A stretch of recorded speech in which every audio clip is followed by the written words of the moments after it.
Sweet తినాలి కానీ హెల్తీగా ఉండాలి, పిల్లలకు పెట్టాలి కానీ హెల్తీగా ఉండాలి. అలాంటి వారి కోసం మాత్రం ఈ రెసిపీ పర్ఫెక్ట్గా సూట్ అవుతుందని చెప్పొచ్చు.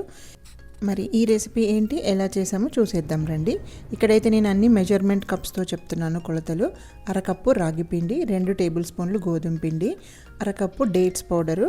ఈ ప్లేస్లో మీరు బెల్లం కానీ షుగర్ కానీ వేసుకోవచ్చు.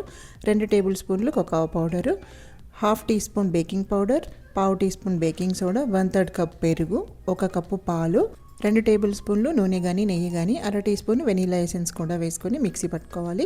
ఇప్పుడు కొన్ని చిన్న గిన్నెలు ఏవైనా తీసుకొని వీటికి నూనె కానీ నెయ్యి కానీ అప్లై చేసుకొని 3/4 కప్పు వరకు ఈ బ్యాటర్ని ఫిల్ చేసుకోవాలి. మీకు ఇష్టమైతే కొన్ని చాక్లెట్ పీసెస్ కూడా వేసుకోవచ్చు దీంట్లో. ఇప్పుడు స్టీమర్ ఉంటే స్టీమర్లో పెట్టుకోవచ్చు, లేదంటే ఇలా ఒక గిన్నెలో నీళ్ళు పోసి దానిపైన హోల్స్ ఉండే గిన్నె పెట్టి వాటిపైన ఈ బౌల్స్ కూడా పెట్టేసుకొని మూత పెట్టి 20 నుంచి 25 నిమిషాలు, లేదంటే టూత్పిక్ క్లియర్గా వచ్చేంత వరకు ఉడికించుకోవాలి. నార్మల్గా కేక్ బేక్ చేసుకున్నట్టుగా కూడా చేసుకోవచ్చు.